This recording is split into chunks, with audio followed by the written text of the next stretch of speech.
Hello, everyone, and welcome to the season preview podcast, the All in Football Fantasy Premier League show podcast. It's episode 68 for the 2023-24 season. I'm your host, the self-proclaimed FPL guru, or the former FPL guru, Alex Rex. And joining me today is the man who's laughing. Scott, are you in a good mood? I'm looking forward to next week's pod. Looking forward to next week? Why? You're already bored of this one. There's so much to go through this week as well. It's going to blow your mind. And we've also been joined, of course, by the usual suspect, Barry, last year's winner, Stokes. Baz, how are you doing? Joining us from a Premier Inn room. Well, I'm glad you said it was Premier Inn room. Other people might have other ideas with fluorescent lighting going on the back. But yeah, I'm great, mate. Living the dream, all fit and well now. So yeah. It's amazing how much your life can change when you win the because all Baz is doing right now, you're still doing your tour, aren't you, of the UK and Europe? That's why you're in a hotel. Just in Newcastle now, just seeing all lads and that. So yeah, they come back from their tour just to meet me. Yeah, he's giving like lectures on how to win fantasy football. It's pretty impressive, really. One day, Alex, you'll be there. I know. It looks like you're actually in a brand new studio or something, Baz. That's what I thought it looked like when you were sat there. It looks like you're in like some sort of soundproofing with your nice backlighting. Looks class. But yes, thank you ever so much for everyone for joining us. We're back. We're excited. We've got loads to go through today. We're going to have a look through the season, the schedule, the fixtures potentially. We're also going to have a look through the best goalkeeping, defenders, midfielders, and striking options. There'll be some pre-season stats, do our own predictions. And then we've got a little section at the end to go through about FPL draft by popular demand of some of our Twitter listeners and subscribers. So we'll go through with a bit of strategy on that front. So let's get started by looking at the layout of this year's season. So we're back with Ben Crellin, lads. There won't be much. There won't be much of Ben to start the season. I hope not, because as much as he does great charts, this is when I get confused. he'll really kick in later in the season, so as usual. But here's the structure and the layout of this season. So we're going to have a quick look at where the blanks and doubles are going to be, and then we'll move swiftly on for it. So game week 1 deadline is Friday the 11th of August. And then we've got game week 2, which is already going to be a blank game. Because Luton haven't finished the stadium yet. So Luton are at home to Burnley, and Luton, that game has been postponed. We don't know when it's going to be put back in yet. So there's going to be a double game week for Luton or Burnley. So here comes the triple captain on Weghorst at some point, surely. That's when we'll all be using that one, I'm sure. The UEFA Conference League rounds all start between game weeks 2 and 3, and so does the EFL Cup again between game weeks 3 and 4. So the bigger clubs don't have any European commitments other than Man City playing in the Super League between the Super Cup between, not the Super League. Let's not have that conversation. In the Super Cup between the game week 1 and 2, where they've got to play Sevilla. So the first 4 game weeks are then bookended by an international break. So that's how that sets up. The next international break is after game week 8. So the way I'm going to structure this podcast is generally looking at the first 8 game weeks of the season for the fixture-wise, because that is a pretty optimal time for when you're going to be looking to use your first wild card. And also we'll have enough data by that point. The transfer window's closed. And it just seems a relatively optimal time, roughly, of when people are going to be looking at using their first wildcard. Anyway, moving on. The next blank, Scott, that's already guaranteed, is game week 18, because Man City against Brentford will be cancelled because they are playing in the Club World Cup. They will also clash if they're in the Carabao Cup, like Liverpool did a couple of years ago. They had to play all the kids in the quarterfinals of the Carabao Cup because the semi-finals of the Club World Cup clashes with the quarterfinals of the Carabao Cup. Yeah. So, that's what will happen to City. So they're blanking in game week 18.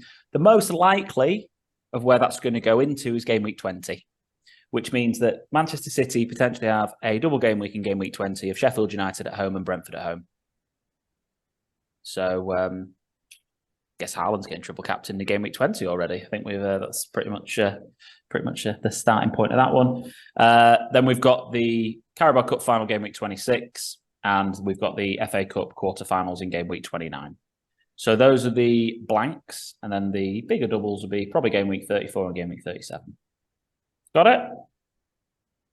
Yeah. Any questions? Any questions? Queries? Have we got any deaths taken into consideration, or pandemics, or let's just hope for anyone's sake that it's just not as complicated a season as it has been the last few. Don't do it, Charles. Don't do it. Oh God. But yeah, generally speaking, it's anyone who's new to FPL and you're listening to this podcast, don't use any of your chips really early. That's the real crux of it. Save all your chips other than your first wild card for later on, because you will use them and they will come in handy. Cool. Yeah, let's have a look at the first 8 game weeks of the season, lads. Let's have a look at the fixture difficulty rating for the first 8 game weeks of the season.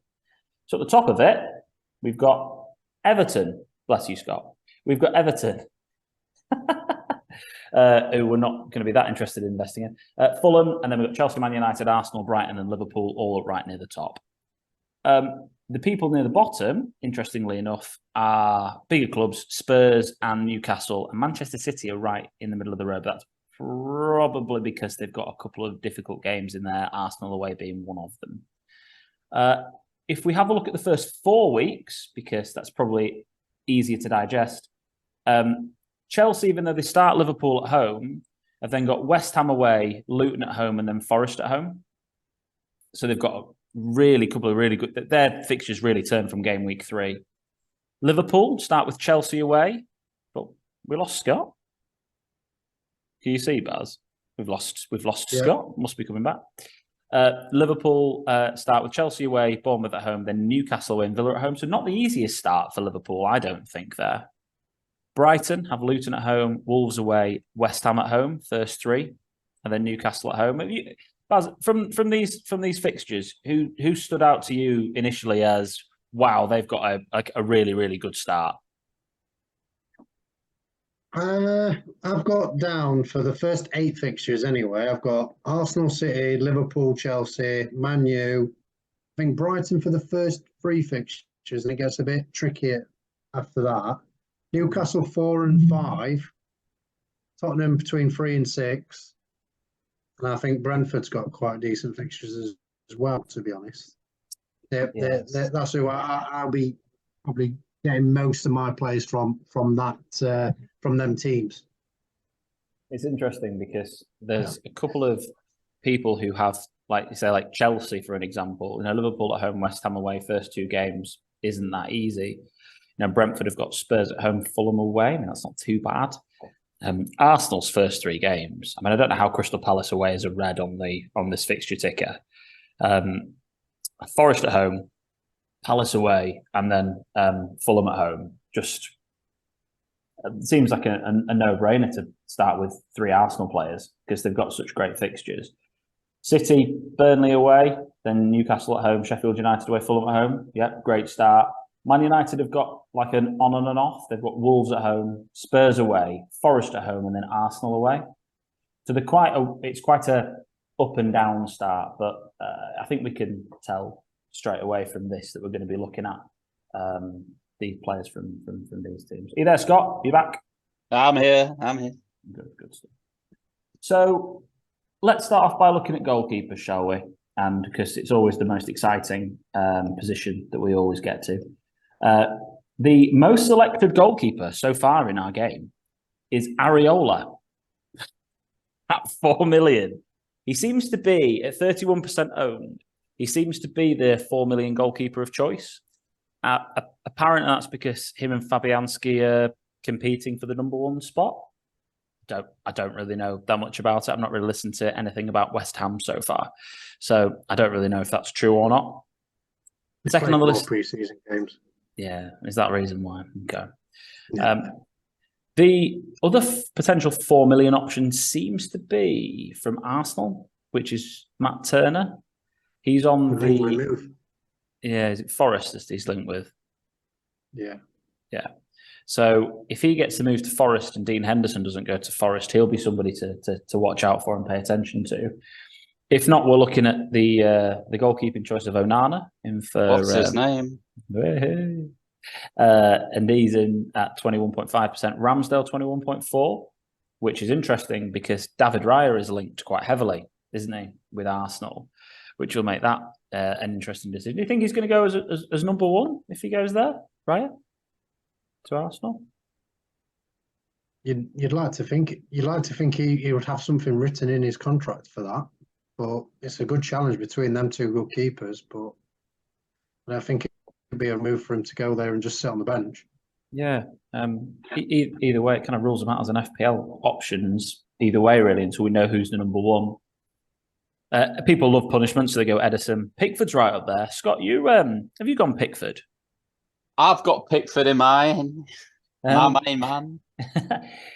So Pickford's fixtures for the first 8. So Everton were top of the fixture ticker for the first 8 games. It's called the Fantasy Football Hub, which roughly be about right. He's got Fulham, Villa, Wolves, Sheffield United, then Arsenal, Brentford, followed by Luton and Bournemouth, both at home. So he's got a bit of a mixed bag of fixtures, but mostly a good. Are you putting him in your team to be your keeper, like for pretty much every week? Who's your backup? Are you rotating? Yeah, I mean, let's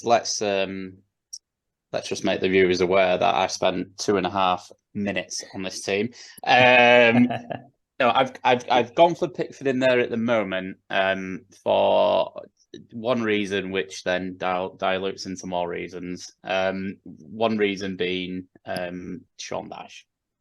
He's notoriously, sets his teams up to be hard to beat.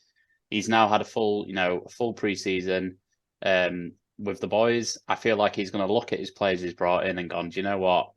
We're going to be down at the full end of the table again. I need to make this team solid and hard to beat from the get-go.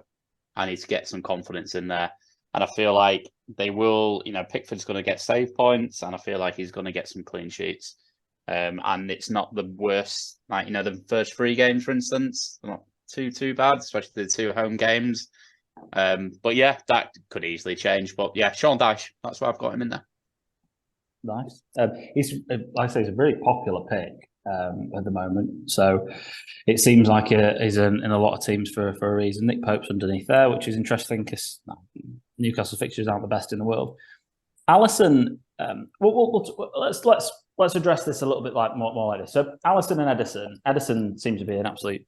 People just seem to want punishment, I think, but they just go for that Manchester City solid goalkeeper who's going to play every week. But we'll see what happens with their clean sheets. Alisson, genuinely an option this season, Baz? Do you think? I'd like to spend my money elsewhere on keepers. I usually go for a 4.5 keeper max, maybe even push to a 5 million and get Onana. But I don't like spending more than 5 million on keepers. It's interesting because he's just been consistently at that 150, 160 point mark, Alisson. He seems to be the most consistent FPL option as a goalkeeper. 176, 122, 140, 176, 162, and the 122 season he was injured. He had a lot less minutes. So he generally gets, if he plays the 3,000 minutes that he normally does, 3,400, 3,300 minutes, he's going to get you between 162 and 176 in terms of points, which is right up there with the majority of outfield players. So we'll get onto the draft picks obviously a lot later on, but he's for me is the number one goalkeeper pick if you do want to go for a premium quite comfortably. I know you shouldn't look too much into pre-season, which we probably will later on. He's conceded some goals in pre-season. They haven't looked massively solid in pre-season. Liverpool have been terrible defensively, and I think there's a lot to be said for the fact that we've got. I mean, again, we'll get to defenders in a minute. We'll talk about Trent in particular as one of the main talking points, but being 8 million this season, Liverpool much weaker defensively, and then they're gone to pre-season and he's playing this inverted role in the majority of pre-season friendlies. In fact, in one of the pre-season friendlies, he was playing as a 6. And one of their kids who's a right back was playing at right back on the inverted role. And they just conceded loads of goals. So I don't know. I mean, defensively, they don't seem like the sort of team that you want to be really investing in that much. Generally, at the moment, but we'll get into that in a bit. I think with the 4.5, sorry, we'll go to the 5 keepers first. Onana, general, is probably going to be in my team at this very moment in time. If I'm going to go for a 5 million keeper, it's almost certainly going to be him, considering now that Raya, I'm not sure about. Anyone else considering Onana? Yeah, definitely. I think Man United keepers the last sort of year or two have been quite you've not gone far wrong with them. De Gea's, I had De Gea in draft all last year, and he got me quite a few points. So yeah, 100%. Baz?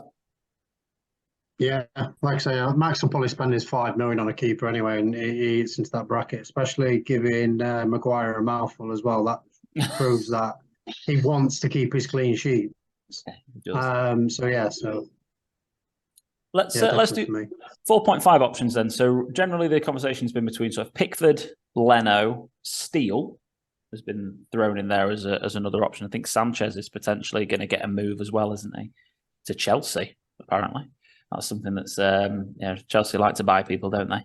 And Flecken is somebody who's been picked by quite a few people in the Twitter community of FPL, Brentford's goalkeeper. Now, when you look at, he's been sort of brought in to replace Raya, by the sounds of it. Starts tough against Spurs, but then he has Fulham and Palace in the next 2 weeks. The rotation between Flecken, maybe another good might work well. I think the thing that I'm going to really take on board this season, and like, how often do you change your keeper? When you wildcard, when you free hit, right? Yeah. You don't want to be wasting your transfers. So I think the next point you're going to get on is does your keepers rotate well? Or one thing I would say is I'm not looking at the first 4 fixtures and thinking, right, I need to get Pickford in for these 4, and I might bring him out, because I'm not. There's no chance I'm wasting the transfer on bringing a keeper out. Yeah, exactly. You're putting these keepers in until you wildcard. Yeah.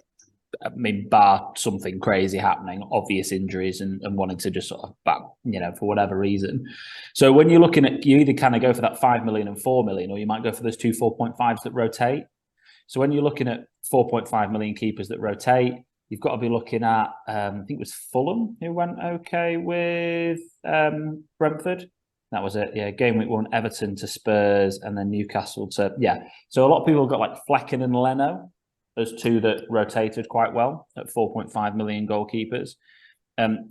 Pickford didn't rotate that well with Flecken, but he did rotate quite well again with Leno. So they've got, they play each other in game week 1, but generally speaking, again, up until game week 8, they do rotate quite well together.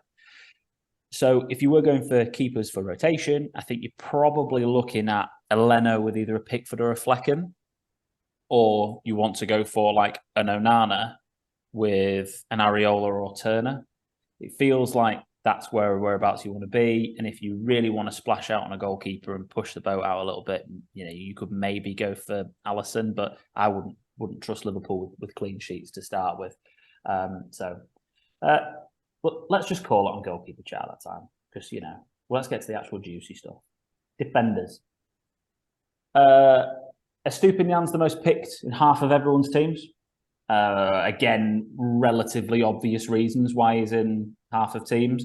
Look at Brighton's start. They've got Luton at home, Wolves away, West Ham at home. Before they've got Newcastle at home, Man United away, which is obviously a tough game weeks 4 and 5. Then they've got Bournemouth at home game week 6. So they've got some really good fixtures to start the season. And obviously Estupiñán was returning quite well at the back end of last season in terms of output. Trippier, weirdly, still is that high. I think that's a trap. Avoid 6.5 feels overpriced to me. Still, if I'm honest, I thought 6 was probably about right for him. And then Luke Shaw in at 5.5, and then the big talking points are Trent and probably Stones. Let's talk Trent first. Your take on TAA, Barry? I think it's too much, especially because Liverpool don't keep clean sheets. You've got to think of clean sheets and attacking points. He's going to get you loads of attacking points, but defensive points, no. I think if he was 7 million, probably would have him. I think it's just a bit too much, 8 million for me, unless Liverpool can buck up their ideas and defend like Beavers. Like Beavers. Scott, your thoughts on Trent inverted role? Option? What do you think? It's like FPL. I saw him playing that inverted role towards the end of the season, and has gone, right, we're going to rinse our players with some money. 8 million is a ridiculous amount of money. Not worth it at all. Like I said, he's still a defender on the game at the end of the day. Yes, I don't think he'll get that many more. Not so much last season. Let's look at the season before when Liverpool were unbelievable. He was playing at right back and he got how many assists? I don't think he's going to get that many more than that. And he wasn't 8 million, was he? He probably was. Was he 8 million that year? No, he wasn't. No. I think this is the most he's ever been. Yeah. Overpriced. I don't look. We might be having a chat in a couple of weeks. Like, right, how do we get Trent in our team? But I think to start the season off, to lock 8 million away for a defender for a team that's kept one clean sheet in pre-season so far, too much. The biggest problem we've got is that he's so much more expensive than any other defender that if he does start tearing it up in that position, I mean, when you're looking from game week 30 to 38, so when he kind of moved to that inverted role, some statistics there of him, and his touches in the final third had gone up quite a lot. They were quite high up. He was doing a lot more through balls. He was doing sort of 1.5 a game. He was creating a couple of chances per 90, 2.3 chances created. And his expected goal was 0.39, I think it was. But he was also he was the top scoring defender in the game, and he was the 6th highest scoring player in the game. So there is a real. I mean, I know their fixtures were easier. Like, let's make sure we caveat this because their fixtures they had a good run in, didn't they? So yeah, give or take. I find it really weird. He should have had this price hike last year. I don't understand how he's been put up to 8 million this year after his output last year. He should have stayed at 7.5 or been 7, but maybe stayed at 7.5 would have given everyone a debate. Yeah, for me, 8 million is just too much money.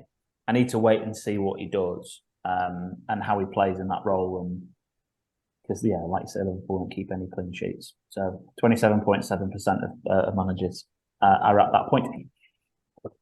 Estupinian, is he in all our teams? Yep.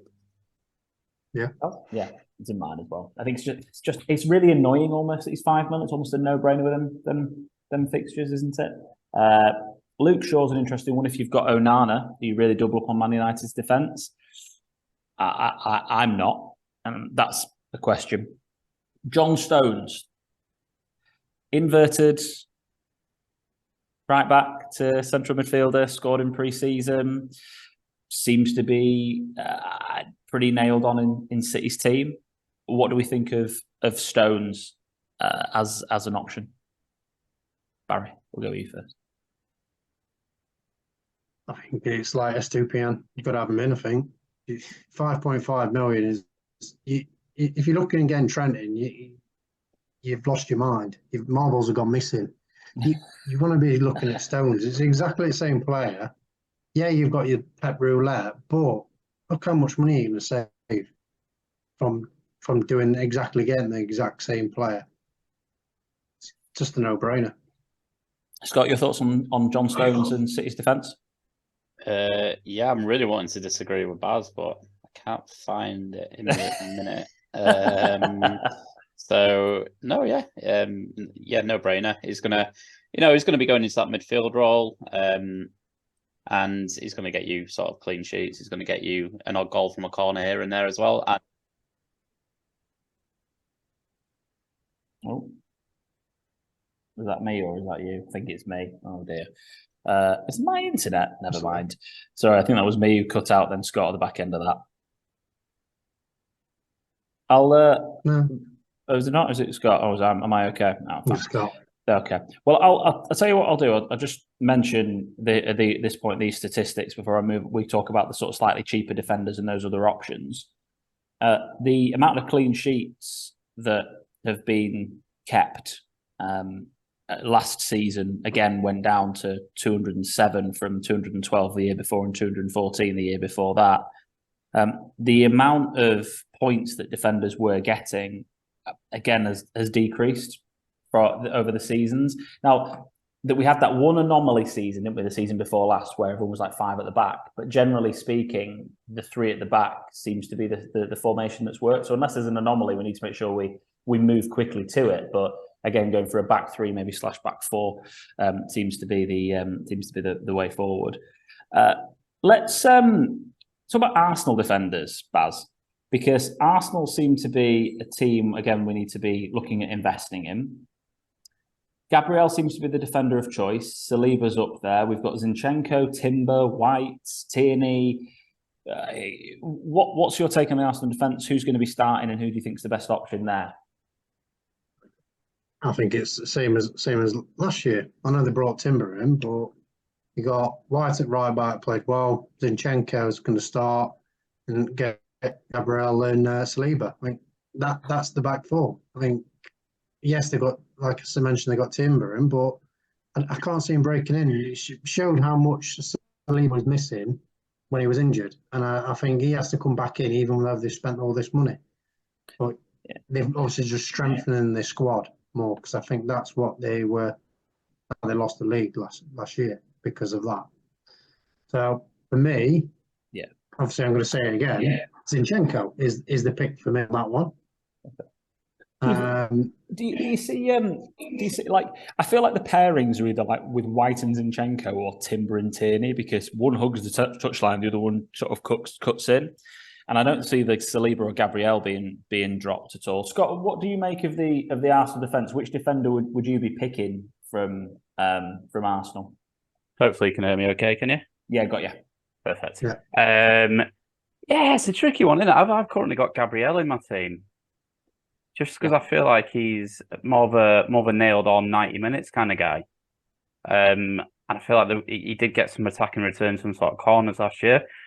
One thing I found frustrating was Zinchenko. A, he did get rotated a little bit, and B, he got 60 minutes for you. He didn't ever do a full 90.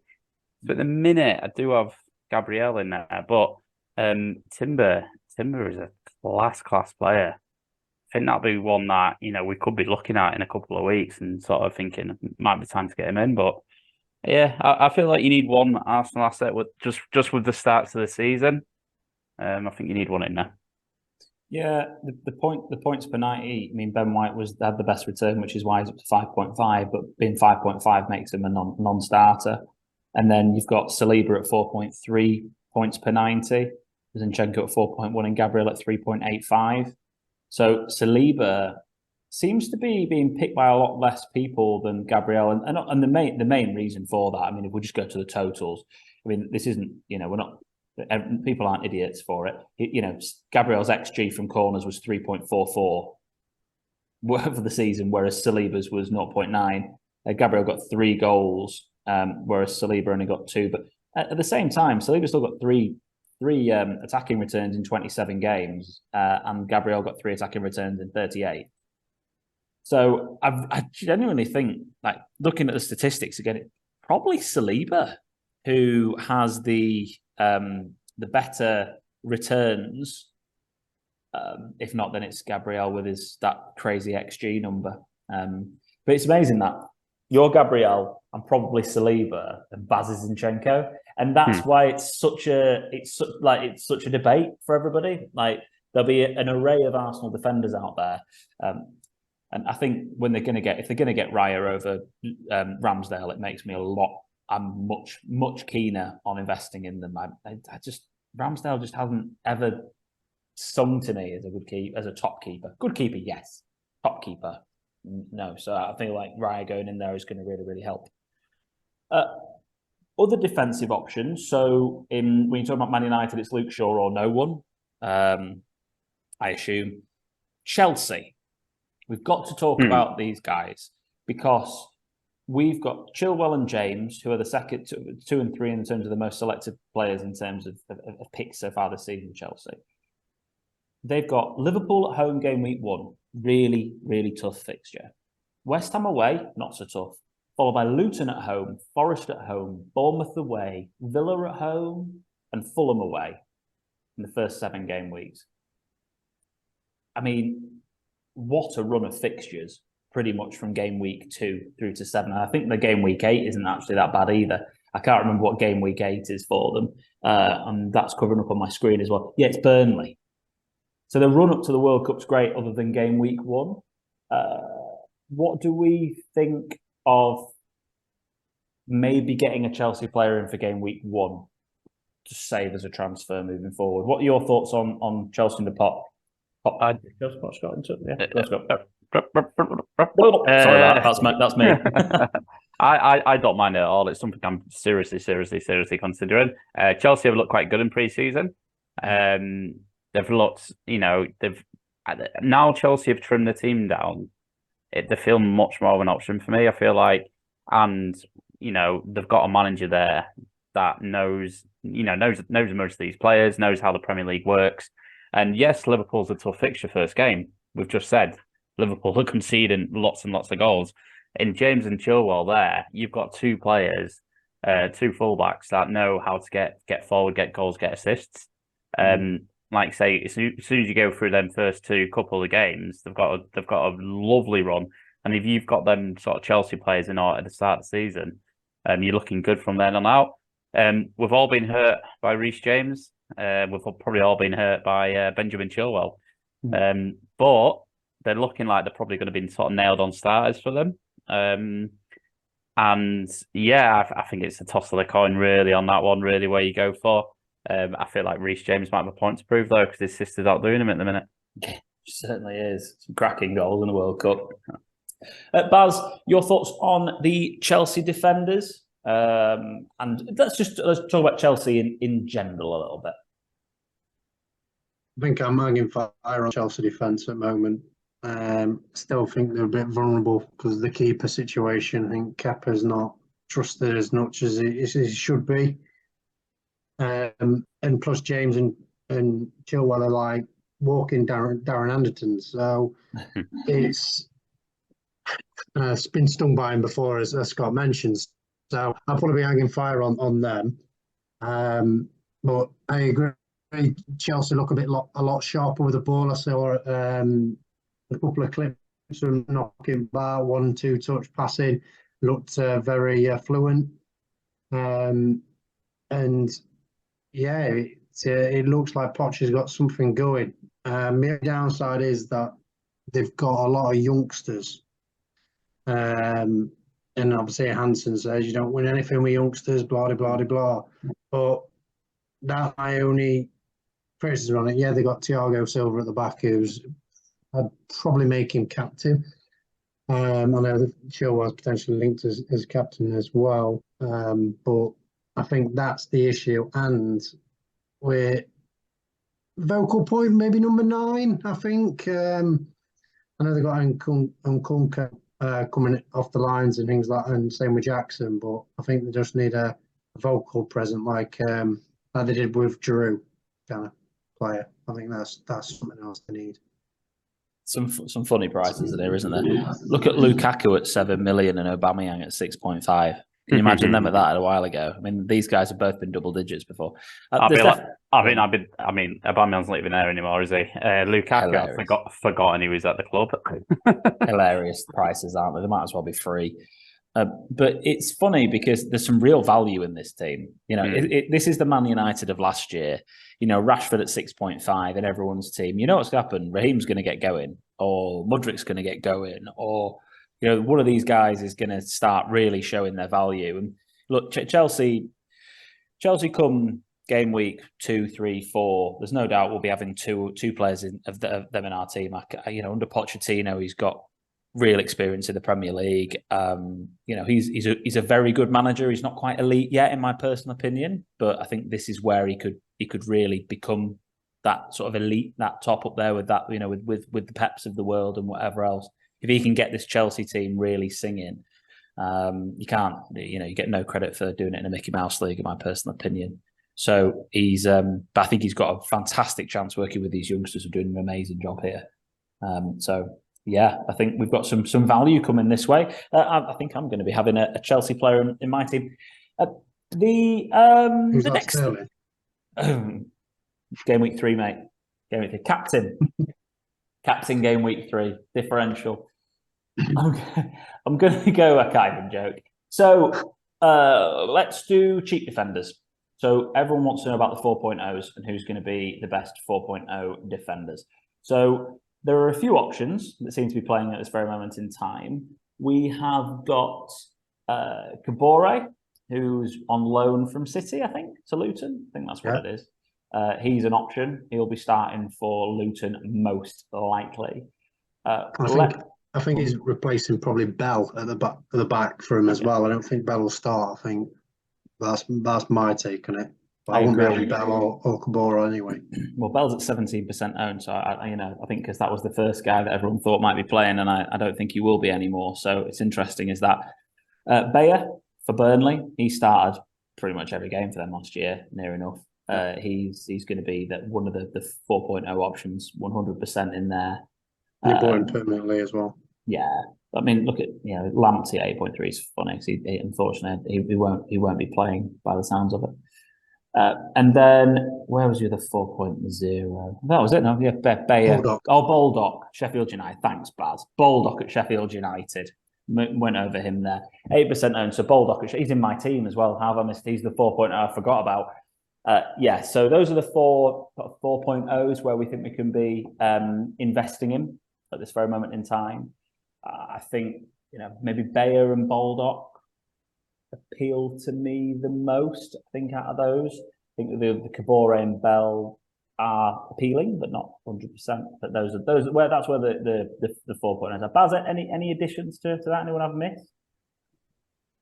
I think you're about right on that. Maybe Gusto from Chelsea. Maybe he's played a few, but obviously he's a right back, so he's not going to play in front of James. But someone to watch out for, though, isn't it? Yeah. A few. I mean, there's loads of 4.5 million defenders. Yeah. There's just absolutely loads in the game. There's a ton you could potentially invest in. I've seen a couple of Spurs fans talk about Udogie as a potential player that's going to play a lot for them this season. I don't know what's going to happen with the rest of them. Romero at 4.5 is going to play every week, again. So that's an interesting pick. You've got all of your favourite Wolves defenders, Baz, at 4.5. There's just, I think we could spend hours on that. We're going to move on to pre-season stats, other than if you've got anything you want to touch on, Baz, with it. But I feel like other than Villa, maybe, as a team, we just kind of need to wait and see on most of these guys. What do you think, Baz? The 4.5 defenders. I mean, I'm going to just touch on Villa. The teams I'll be looking at 4.5 defenders, like your Brentford, your Villa, teams that will keep obviously a couple of clean sheets and also potentially attacking points. And I think standing out obviously with Villa for me is Matty Cash. Yeah. He's going to obviously play.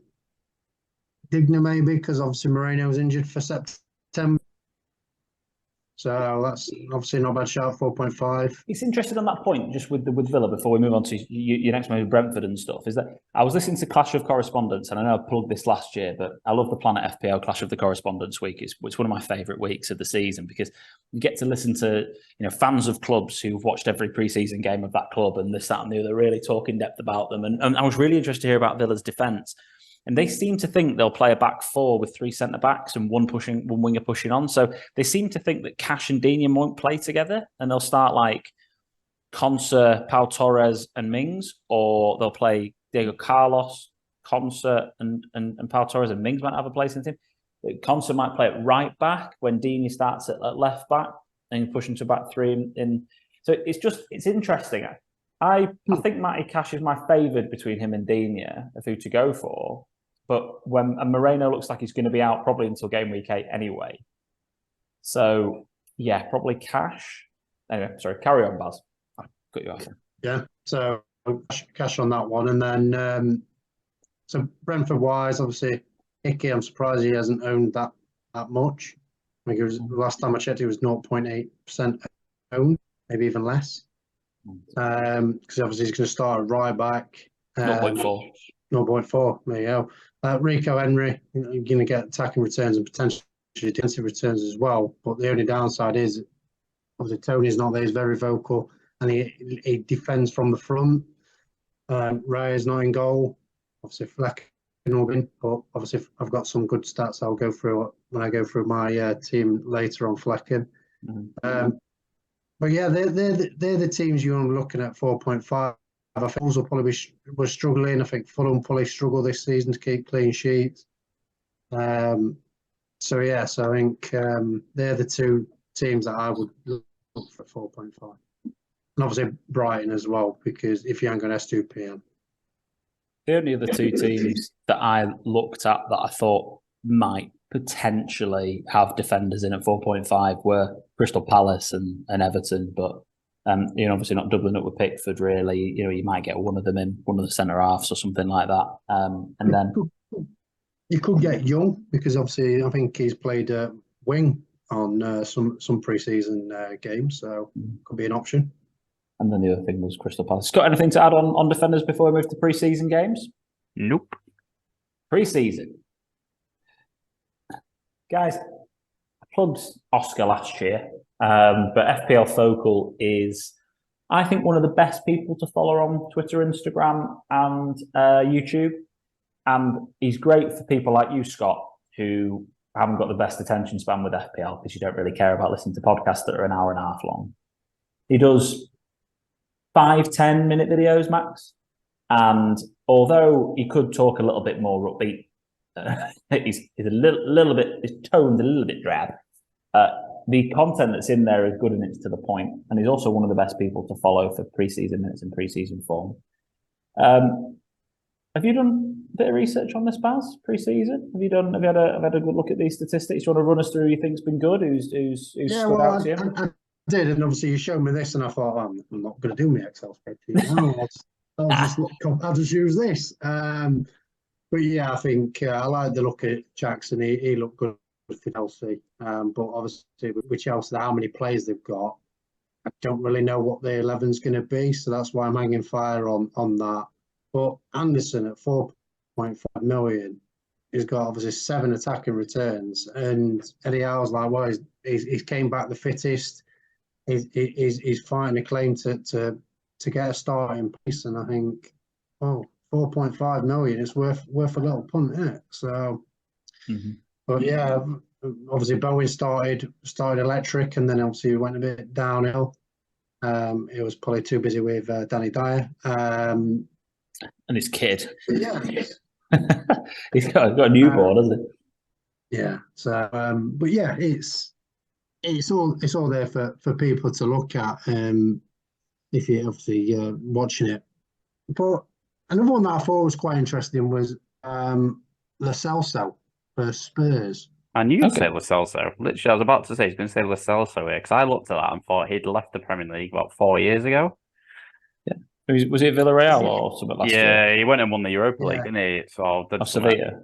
Was he Sevilla last year? I think it was Villarreal. He won the Conference League. I don't know. Carry on, Baz. That was West Ham. You know that. Your boys. Right, go on, carry on. Sorry. Yeah, so with that, I just thought for an optional high, this is where you're looking at potential differential picks for a midfielder when you're trying to save some money for your premiums. And I think by looking at this, you're thinking, well, he's got to start because he's done really well. But with a new manager, new tactics, might give him a shout, might sell him. It's like I was talking about regularly on Alex. Linked with a move to Sociedad. So I was thinking, well, he could get a chance at 4.5 million at Regon. He looked decent if he could do his returns I did at 21-22 season. But I'm going back onto the defenders now. But midfielders, there's quite a few. Pick a nice little little package there between 4.5 all the way up to like 7 million. There's some very good, decent picks, and Owen's new price at 7 million's got people looking. Other than like the Villa, Chelsea, Brentford, Brighton's Premier League summer series, I know like Man United have had some decent fixtures that they've played in pre-season. You know, Arsenal played a few bigger teams, but like the majority of the pre-season games that Liverpool have played, for an example, are just a joke. Like I think they're playing Bayern Munich today. I think that's the only real pre-season. Have they just played? No, they played at half times. They lost 4-3. So. Yeah. Does that happen today? Yeah. No, like a couple of days ago, wasn't it? Happened today. I'm sure they're playing them today. Oh, sorry. So that game's happened. Fine. Well, so they lost that 4-3. I was going to say that's a game to pay attention to because the rest of them are just Mickey Mouse games. Was it? Yeah. Who scored the goals, Baz? If you don't mind having a look for Gakpo, Diaz, and Virgil van Dijk. Okay. Because you what? Sorry. Go on Bayern scorers as well? Nah, not bother with that. So Salah, he's got 6 attacking returns. Jota's got 5. Darwin had 5. All going into this game, but they're all joke fixtures. So I think I don't think we need to put any weight on that whatsoever. There's a lot of people jumping on the Darwin wagon because of what has happened in pre-season, and I mean, I wouldn't. That's not what I would look. Why I would look to Darwin personally. I mean, I think he's definitely an option, but let's not. I would. This isn't the reason why. Eze, I think Palace are probably going to be performing with have a maybe a double pivot in midfield, and Eze is going to be freed up a little bit with Zaha moving on. So I think Eze is definitely someone to look at. Bowen's new price is good. We're trying to look for a gem here, someone who's cheap and who's been performing really well. And Nkunku's got 3 returns. Nkunku has got 3 returns. He's definitely somebody who we can be looking at as that striking option for looking at team structure, because that mid-priced striking position is something which just seems really hard to fill. That's why a lot of people have got Darwin, Jesus, or Nkunku, because they're just that price more than anything else to fit into their teams. Buendia is interesting, and let's not rule out Douglas Luiz here.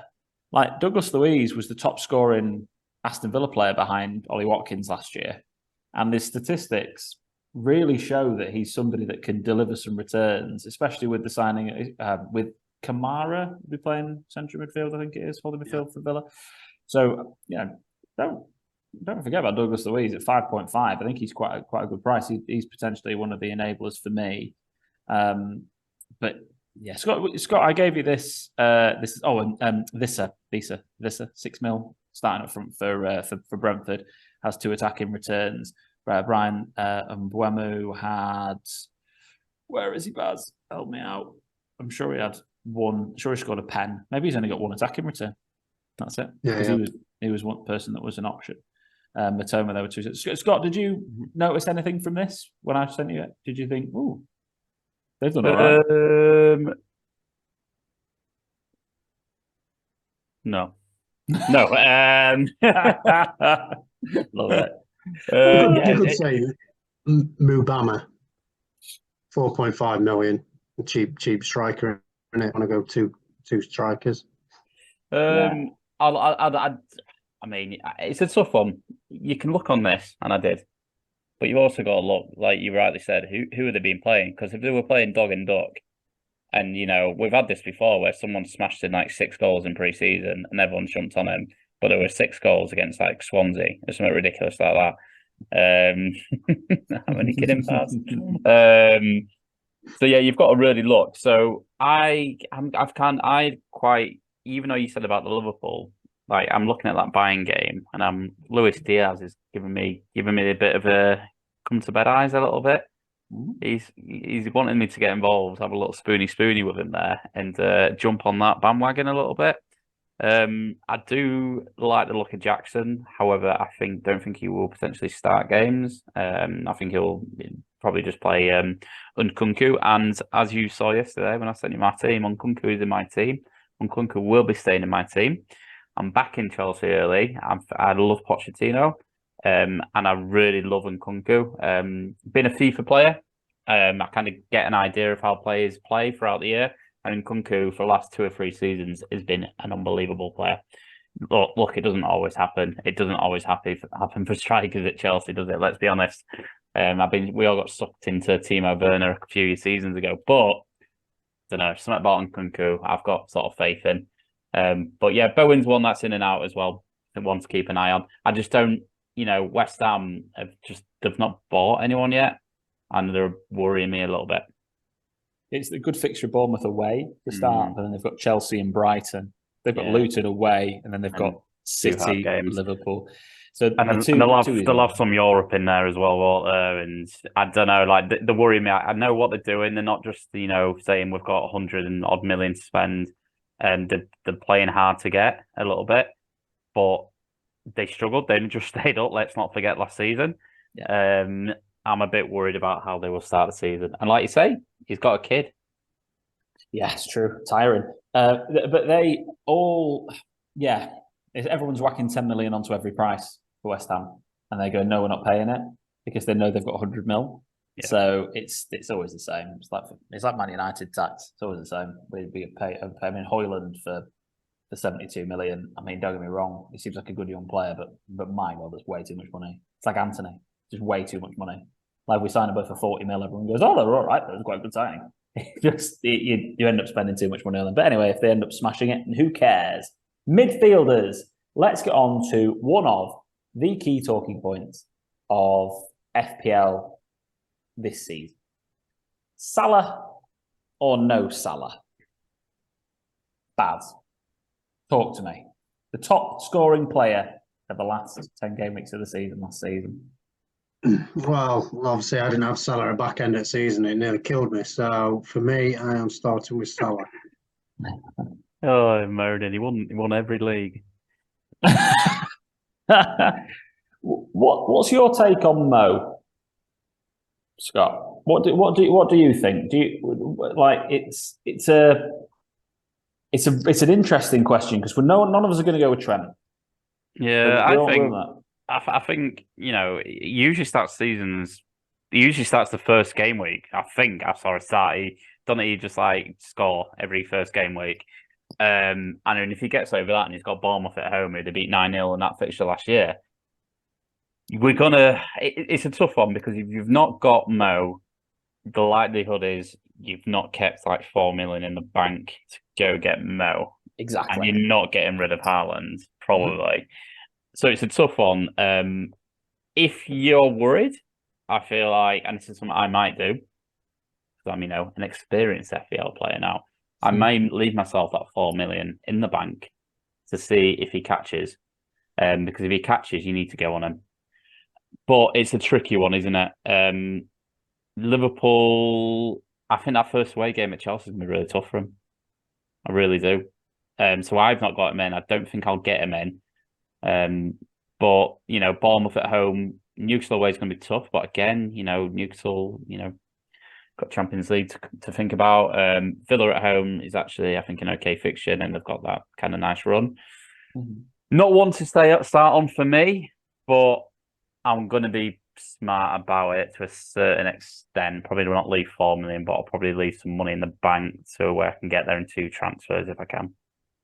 He's kind of, if you have him in game week 2, let's be honest. Unless anything changes with the world that we live in, Haaland's your captain game week 1, 3, 4, 5, 6, and 7, isn't he?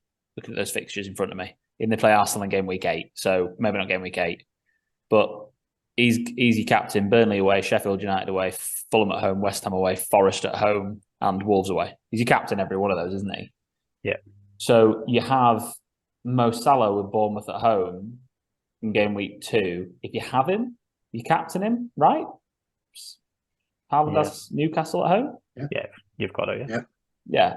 So it's that you have him to start the season, and he's also your differential game week 2. I think I found this is my main conundrum with my team. I'm pretty settled on most of my team, to be honest. This is my main issue I've got, is because if I get Salah in, I kind of have to rip it up a little bit and get him in. But if I don't, then the rest of my team looks really good. I just don't know what I'm going to do yet. I honestly don't know. And I kind of wanted to come on the podcast with and I'm going to do this. But at the moment, he's not in my team. I feel as well, when I've got, was he 12.5? Yeah. 12.5. I've got a 12.5 million player and I'm catching them in one game week out of like 7. I feel like I don't know, I feel like I could have used that money better elsewhere. Like, got a couple of higher mid-tier kind of players up. Do you know what I mean? I don't know. It's a tricky one, isn't it? We're all ifs and buts at this stage, aren't we? With Liverpool as well, and I'll come to you on this one, Bad.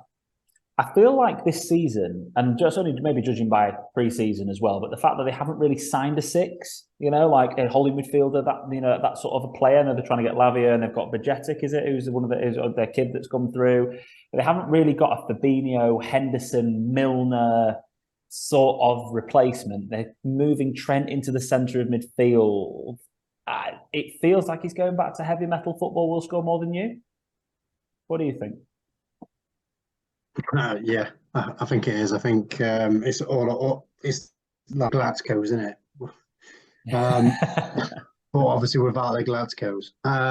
So it's yeah, they definitely need that holding midfield, and they probably obviously need 2. I did say they needed midfielders, but with Henderson and Fabinho going, then obviously they need 2 more.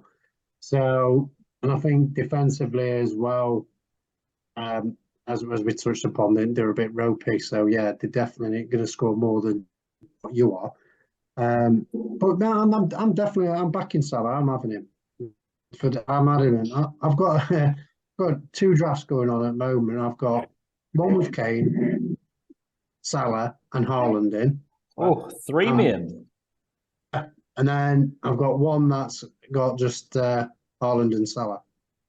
So depending if Kane stays, then I've got that potential option. I think I want them 3 in. I've got a lot of time for freemium.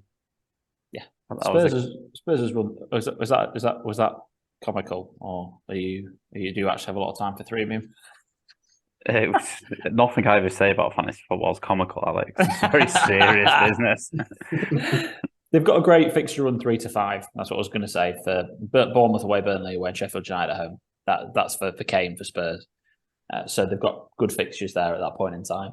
Yeah. The other thing about Salah is, I'm kind of going to touch on strikers here at this point in time as well, but he's kind of their only nailed one of that front 3, isn't he? With Nunes, Jota, Gakpo, whatever, right?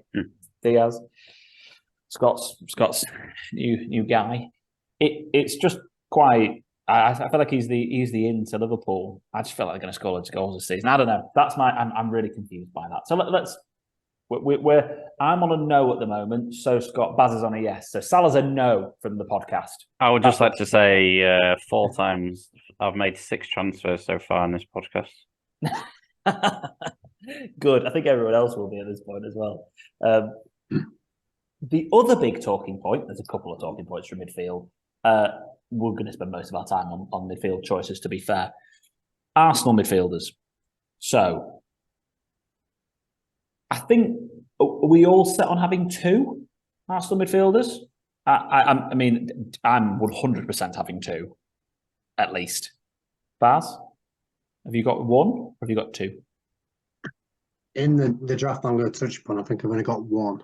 Cool. Scott? I've got 1 at the moment, but we'll see what happens in 5 minutes. Well, let me tell you why you should definitely have at least 2. So at least 2. At least 2.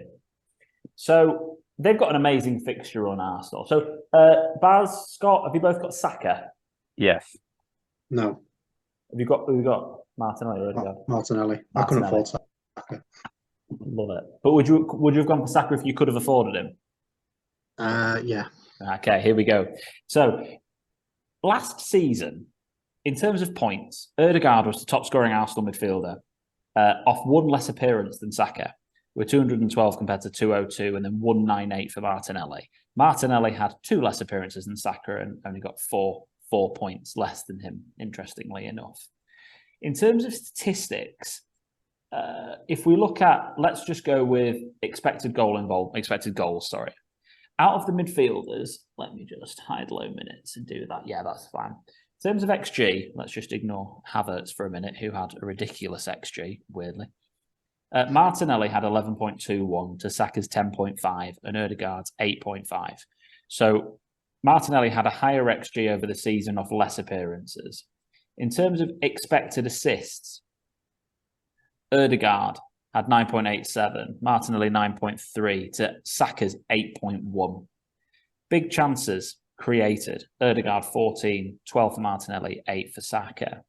In terms of goals, goals scored, Ødegaard 15, Martinelli 15, Saka 14. The only run of statistics that Saka was better than Martinelli and Ødegaard in, and was top of out of all of them, was number of assists. And he got 12, but his expected assists were the lowest out of all of them. But everybody is going nuts on Saka. Like, he's in, let's have a look. What percentage of teams? He's one of the most picked players in the game. He's the second highest picked player in the game behind Haaland at 54.8%. I'm not saying Saka's a bad pick. He's in my team, right?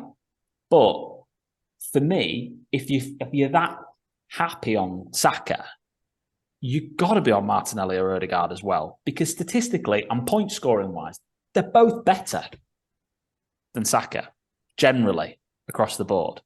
Whether it's an English bias or whether it's because he's just an absolutely lovely bloke, I don't know. But he's on pens. Don't matter. He's on pens all season. He's got less goals. I'd be worried about going Martinelli. Why? For Trossard. So Martinelli only didn't start 2 games that he could have started last season because he was injured the other 2. Didn't start against Barcelona. He came on in both his games and scored. I personally think... Do you know why? Really quickly, he only played 12 minutes against Barcelona and he only played 35 minutes against the MLS All-Stars. Or has he been injured? Right, okay. So, for me, Ødegaard's picked by 20.1%. I mean... Yeah, but Ødegaard, he's going to... thing is with Ødegaard, he's going to play, isn't he, as the captain? Yeah, exactly. So, Ødegaard, 24%, Martinelli at 12.5. You got to have one of them with Saka if you want to have Saka. And I've got Saka and Martinelli in my team at the moment. Because why have you gone Martinelli? Because I think Martinelli is more explosive than Ødegaard. I think he's generally more of an attacking threat, as we can see from the statistics. And I feel like most of Ødegaard's points came from being quite streaky at those times. I think if he was very streaky, Martinelli was quite consistent over the whole period of time. And also, Martinelli. Do you not remember the streak that Martinelli had, though? When we all thought we were doing okie dokie with him. I do when he got dropped and then he scored 2 goals. Yeah, I do. But he's also 0.5 cheaper, which means he's better value. You definitely think he's going to start over Trossard? I do. I think that midfield 3 is... I think against these weaker teams, he'll play Havertz and Ødegaard. And this is what puts me off Ødegaard over Martinelli as well, is that I think that Ødegaard, Rice and Havertz will be the 3 that start in central midfield for Arsenal against the weaker teams. And I think that means they'll have more defensive responsibilities. So... Bold! He's in the team. For me, it's Martinelli and Saka. And Martinelli's cheaper than Ødegaard. So for me, 100% 2 Arsenal players in my team, without a doubt. Even if I only have 2, it's going to be Saka and Martinelli. That's really? Your thought. Yeah. Or Scott, your thoughts? Well, I've put Martinelli in now, mate. You've convinced me. Well done. Baz, your thoughts on that sort of Arsenal rant? I'm still going to have one. So you're only going to have one. Is that because you can't afford it with the Salah situation, or is that... Yeah, but I just think Salah's just going to outscore Saka. I'm probably just going to stick with Martinelli, as you touched upon there. He looks the best option. He's cheaper. Same 7.5 million. I think there's so many midfielders to pick from that we can obviously touch upon now. So I just think I don't know. I don't think Saka's as good as Martinelli as an option to pick. And the statistics will actually back you up on that, near enough. Especially the per game statistics. Man United. So a lot of people have been talking about Bruno Fernandes. All these people. We don't talk I know. They shouldn't be talking about him. What they're doing. He's cheap, isn't he? Hey, what a difference 2 seasons can make. He is cheap compared to what they were. So if we have a look at points scored last season, we obviously have Rashford top with 205, then Bruno's 176. The rest of the midfielders don't really compare. In terms of goals, obviously Rashford was ahead. Bruno got 9 assists to Rashford's 7. Rashford's 9 mil, Bruno's 8.5. Obviously, Bruno's the new captain. Where are we at with these two lads? You know, have we had to think about? I assume we've got one of them in each of our teams at least. Again, yeah, I've got not in my draft. No Man United midfield. Okay, Scott, what have you got? I got Bruno at the minute. I've got Bruno and Rashford. So yes, why no Man United players, Baz? What's wrong with you? You're not a Leeds fan. I don't know. I honestly don't know. I just think I don't want. Obviously, I've gone for the Salah fact. Obviously, I'm gone conservative with money, and I just think I'd rather spend 7.5 million on Foden because I think he's going to be flames this season. Fair enough. We'll come to City in a second, that's for sure. But yeah, Rashford and Bruno Fernandes 42% and 2.62% owned. I do think that there's the big debate on position again. I think it's very, very similar in terms of conversation to do with the Ødegaard factor, with the Martinelli factor. I think Rashford's worth the 0.5 more in terms of explosiveness and going through the middle, and also from wide. That's my take. But I don't think Bruno's a bad pick. I think Bruno's a bit of a bandwagon at the moment because obviously he's just so much cheaper, and everyone's like, "Oh my god, I could afford Bruno again." Yeah, I think that's the reason I've got him. Yeah, he's coming out. I think I saw him at 8.5 and put him in without thinking, to be honest with you. But no, I didn't realise Rashford is only. Yeah, let's get him in. Yeah, select replacement. That's 3.5 million now you've got for Salah. Oh no, I've only got $1 million in the bank now. Let's have a look. Let's have a look at City, because De Bruyne looks like he might be back fit for the new season, but he's still nursing a bit of a hamstring injury and lots of different rumours. Man City have been a selling club this summer. Mara's gone, Gundogan gone. They're only signing Vardiol, who plays at the back, doesn't he? On the field, centre back, yeah. Yeah. So, which is interesting because they don't really need a centre back. So they signed Kovacic as well. Kovacic, yeah, good one. That one. Tell me all about why you've got Phil Foden in your team, Baz. Mahrez is gone. De Bruyne might not be fit. I just think he's just going to start. I think he's going to be like he started the season really good last season, and I thought, yes, let's get him in. I think the stats he's got. What did he get? How many goals did he get last season? 11 or something like that? He got 11 goals last season, yes.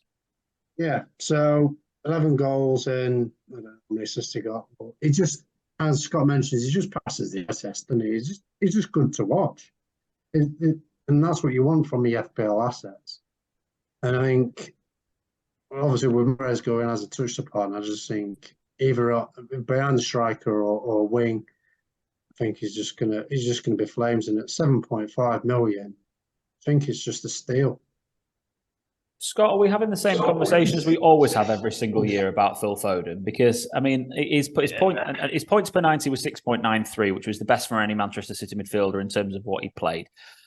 His expected points were also top. His goal involvement was second only to Kevin De Bruyne. His actual goal output was nearly more than double everyone else. Gundogan had 0.31, he was 0.54. He had the highest XG. He had the most shots on target. But are we having the same conversation as we always do about Phil? We are, But with a bit of a caveat, like Baz just said, I'm really annoyed. I can't wait for this season to begin because I'm really agreeing with Baz on a lot of things it's doing my head in. The caveat is Phil Foden was always one that we like the look of, but we're worried about him playing. There's not so worried now. Like you said, it's a selling club. They haven't really got too many options in there. I think it's a real toss-up. I've not got him. I've got the other 7.5 in there. But it's very close. I've gone for Grealish just because how much Pep trusted Grealish last year. So I think there's less risk of any Grealish getting dropped. Looking at the pre-season, both kind of playing. So I don't think that's going to be an issue. But yeah, Phil Foden, he could easily be one that everyone gets in the team and somehow, gets up to like 8.5 in no time on the game, because he could be that one that's just bagging. So yeah, it's one of those, isn't it? I feel like most people will have him or Grealish in the team, if I'm honest. Yeah, no, I agree. I totally agree with that. In terms of one or the other, in terms of starts, Grealish started 23 games, Foden started 22. Foden had 32 appearances to Grealish 28, but back end of the season, it was Grealish, because Foden didn't get back in the team. So it's and I understand that's the more recent part of the season, but it just shows all these appearances came in the beginning of the season. Again, I think I'm going to have Phil Foden in my team. Phil Foden was class at the beginning. I had him in draft at the beginning of the season, and he got me a hell of a lot of points. And even when he came back in, Baz, I think you picked him up in our draft league, and he got like a hat trick or something in the first game back. But then just got dropped again. Yeah, I'm going with Jack, but it's one of those, isn't it? One of us will probably be annoyed at the first game because the other one will do well. But it is what it is. You can just switch to the other one if the one catches flames, can't you? So. Agreed. We'll try and motor through the rest of these. So we've got Matoma and Buemo, and Eze. We've got people I can see. So all of these guys at sort of 6.5 million. That sort of level and bracket. Baz, talk to me briefly about midfielders at that sort of price point. Who's caught your eye? Who are you interested in? Before we move on to strikers. You've just touched upon him in Buemo. I think he's the vocal now that Tony's got suspended. I think everything comes from him. He tore Tottenham a new one, didn't he? So I think he's going to be either in my team, Matoma or Mbumo. So I think there is loads to go through, and obviously I don't want to bore everyone with my extensive list of midfielders. But another 6.5 for Aston Villa is the new signing Diaby. Looks really good. He's been on my radar a lot. Obviously, I usually sign him on Football Manager as well. So he's come to the Premier League, so I'm quite happy. And the price at 6.5 million is a really good price. So yeah. This is the area where a lot of people, we need to really pay attention to who's doing well and who's not. So obviously there's the Brentford options, the Brighton options, see who's starting, João Pedro, Enciso, March, Matoma. We need to really pay close attention to who's playing in these games, how Eze looks in these matches. I think looking at Eze might be someone that we look at during the season. See Bowen at 7 mil. We've got an absolute a massive amount of options. Even Tonali at Newcastle. These guys are all players that we need to really keep an eye on, and we need to be really quick to react on who's going to do well in that sort of bracket, because they're the ones whose prices will shoot up really quickly, because everyone can just jump on them really easy with one transfer. That's one of the main reasons why.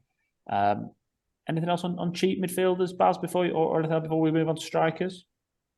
No, I could go on all day about midfielders, so I'm not going to do it. No, that's the thing. We could do a whole podcast on midfielders like that. That's the area of the team. I think everyone really needs to be playing 5 across midfield the majority of the time. Strikers. Well, what other two are we picking to go with Haaland? Really, that's the question, isn't it? Because he's coming at 14 mil. I think most people will go Haaland cheap, one other, because, like you say, I think the midfield is so strong you're going to want 5 in there most weeks. You know, you're going to get. I've gone, you know, high, mid, low is my kind of way I've gone start of this season. And I think for me personally, it's one of those again where you're looking around the 7.7 to 8 million, isn't it? Really, Yeah, exactly. Yep. And you know, Jesus, good shout, and Kunku, good shout. Watkins, you know, Watkins always has spells, always. Wilson always has spells. Isaac, it's a tough one, and I think I think you either go with someone that you know he's got the fixtures, or like a Jesus or someone along those lines, or you go for you know, a trap like I've gone for someone who's not played in the Prem before, and Kunku.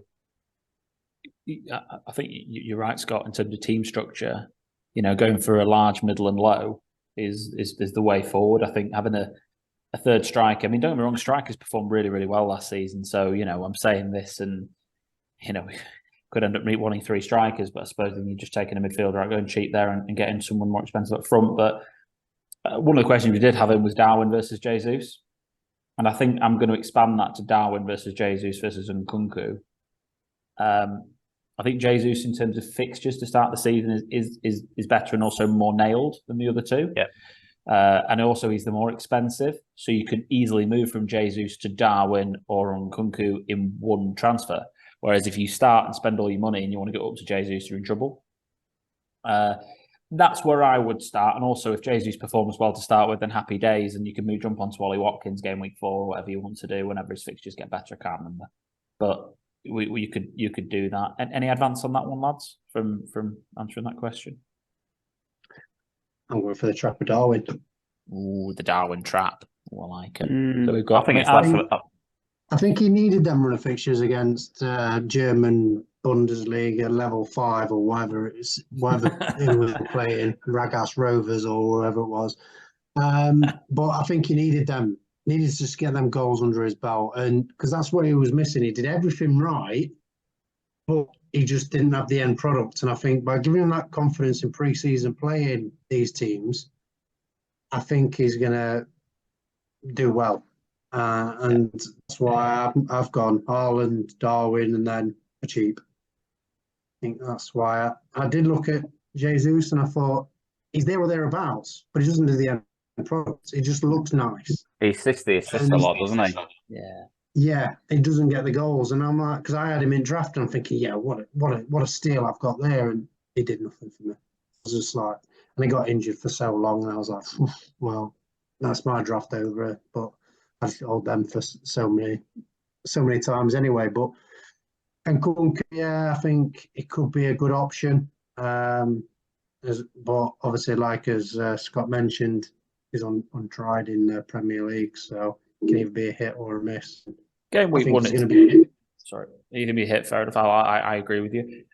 Game week 1, the answer is obviously Jesus, by the way, just that question.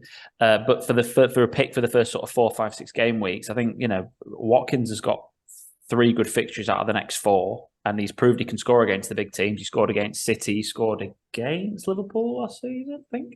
You know, he scored against the bigger teams, so he can do it. Nkunku's got Nkunku. I keep on Nkunku. Has got some fantastic fixtures after game week 1. And Darwin's got some sort of hit and miss ones. I wouldn't go Núñez simply because Chelsea away, Newcastle away, and Villa at home are 3 of the first 4. That's the reason why I wouldn't go Darwin. I think when you look at fixtures, I think the other 3 players are better options. So to answer the question directly, Darwin versus Jesus, it's Jesus, but I actually think I'd be more tempted by Nkunku or potentially Ollie Watkins. Oh, I finally got to make a transfer. I can keep him in there. I think now's the time, lads. Let's look at my draft. Yeah. Ooh, boom! For podcast listeners, my draft has got 0.5 million in the bank, and it's got Drake and Rihanna in goal, Onana, Areola as the backup at the moment. Then it's got Estupinian, Gabriel, Stones, Chilwell, Baldock. Then I've got Rashford, Bruno, Martinelli, Saka, and Foden. And then Haaland, João Pedro, and Mbama. Initial thoughts, Baz? Criticisms, critiques? 4-5-1 then for by the looks of that. Unsure about João Pedro. The problem with Brighton forwards, they always get rotated, and it's Welbeck, Thurston, João Pedro. And I think 5.5, I think there's probably better options out there. So that was mere criticism on that. Everything else looks good to me. The one move I will potentially do is go Chilwell down to Bayer, free up 2 mil, and go João Pedro to Nkunku. And then I have nothing in the bank, but then I have a 3-5-2 then. 3-5-2 structure, which is probably more guaranteed, and then I've got my Chelsea gamble up front rather than at the back. So that's the moves. Especially when you were talking about the defending points wise, there's not a lot of value to have premium defenders. But saying that, you'll go onto mine and you'll see mine. So yeah. Love it. Scott, thoughts on mine team before we move on to yours and Baz's? Yeah, looks all right, mate. Thanks. Well done. Thanks a lot. I appreciate that. This was a salad draft, by the way. I had to just rip the team up, basically. I mean, I upgraded Nkunku up top because then you needed to have 2 strikers. But I went out and got, Cash and Bayer and Flecken, and this was bang on the money. So you have to, for podcast listeners, I went Flecken, Areola, Estupinian, Cash, Stones, Bayer and Baldock, so a lot cheaper at the back. Rashford, Anderson, Martinelli, Saka and Salah, and then Haaland and Kunku and Mbama. Gosh, wow. Tongue twisters up top, isn't there? Sound like me. So sorry, mate. Can't do it. But the problem is with this is then I'm picking one from Bayer, Baldock, Anderson and Mbama, who was going to play, and Mbama's never going to play. So I'm basically picking one from Bayer, Baldock and Anderson, who I'm going to start every week. So it significantly weakens the team all the way across, but that's the salad draft. And I did one with Trent, and it's quite simple. It's Trent in for Chilwell and then Douglas Luiz in for Foden, but I prefer the other draft that I've done. So that's that draft. Is this one yours, Baz? Yes, it is. It is, yeah. For pod listeners, talk us through. I'll zoom in for Scott. Pod listeners, talk us through team. So obviously this is my first draft until I've taught myself out of getting Trent in. But so I've gone Flecken in goal. Just the fact he got 16 clean sheets last season, 13 in the Bundesliga and 3 in Europa League. Plus he saved 70% of the shots he faced as well. So I think that's just a really good stat. He faced 147, saved 103. I thought at 4.5. I thought it's a good one. My backup keepers, and I think he'll probably start over the other keeper they've got. I can't remember his name at the moment, but I've just thought 4 million, such a cheap alternative. Gone for Trent, but obviously looking at the pre-season fixture performance from Liverpool defensively, I'll probably change him for either a 5 million or a 5.5. So probably like maybe a Shaw or someone like that. Stones, I think he should be in everyone's team. Same with Estupiñán. And then obviously my cheap defenders, Bayer and Baldock. And then my midfield, Salah, Mitoma, Foden, Martinelli. And then Anderson's my other midfielder. And then before we've gone Haaland, Darwin and Mbama. Scott, initial thoughts on this draft? Initial thoughts? Yeah, good. Very, don't like Trent, but other than that, don't mind it. I think the thing I like about this draft is, other than Mitoma as your captain, I randomly put there. He's not going to be captain. I know it's obviously Haaland game. Well, we don't even need to have a captain discussion, do we? But you've got the price points hit across your team. It's a really flexible draft. That's what I like, and I like my drafts flexible. And I think that's a massive, massive plus. You can move to anyone within the game within one transfer, and definitely within 2, you can basically reshape your team. So I do like that. Obviously, we've talked about some of the key points. I just think it may be a touch weak with Mbama, Bayer, Baldock, and Anderson. Yeah, I think the reason why I've done it is I've gone for, I think Anderson's actually going to probably start the first couple of games. I think that was in my mind. But like I say, I'm going to get rid of Trent anyway and put more of a defender in. So that frees me up some money. Then I can either upgrade my forward or my midfielder, because I'm not going to upgrade my two defenders, because as we talked about, defenders don't get points no more. And I just think it makes sense to just have 2-4 million that are going to play and just alternate them, because I could start Baldock here against Crystal Palace at home, because Sheffield United are predominantly good at home. So that's why I thought it's there as an option.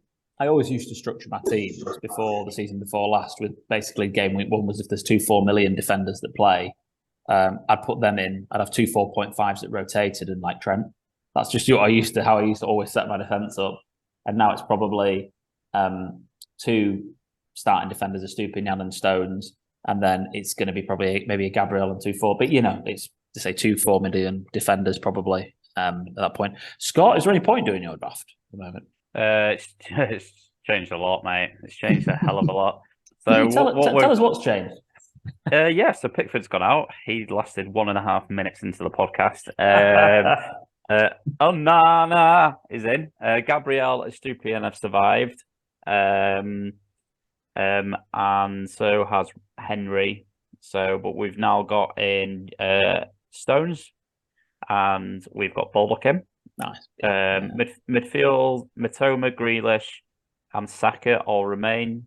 Bruno and Bowen have come out, and Rashford and Martinelli have come in. Same top 2.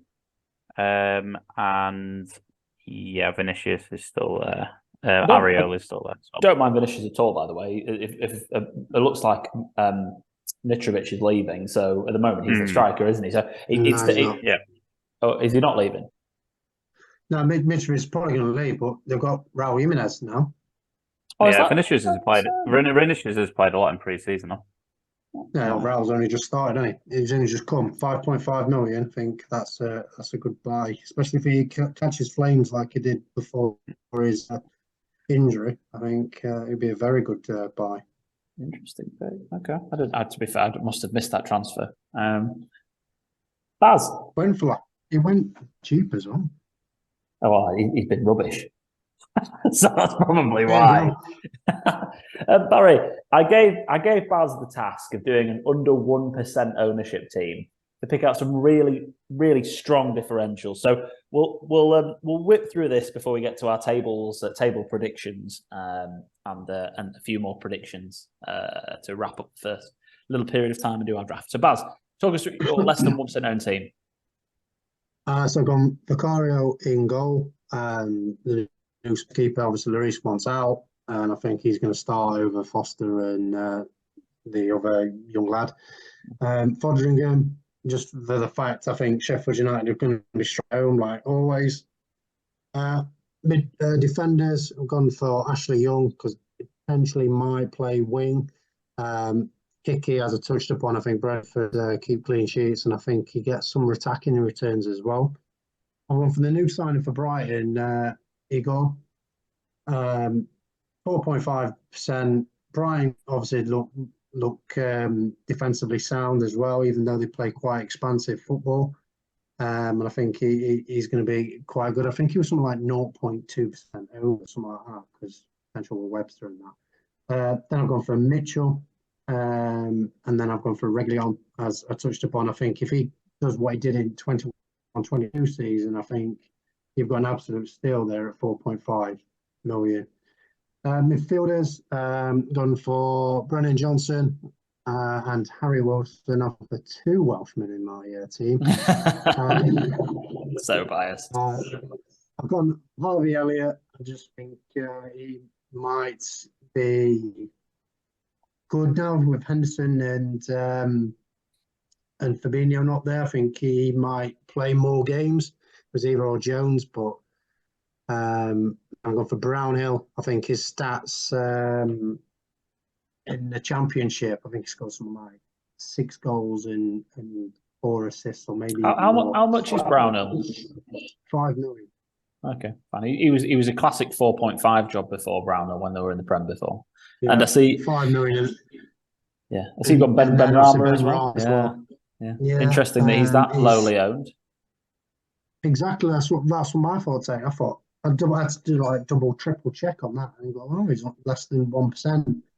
And then forwards, I've gone for Raul Jimenez, just because I think he's going to start more than what Vinicius is going to do. Gone for the new signing Burnley's done, centre forward / winger, Amdouni.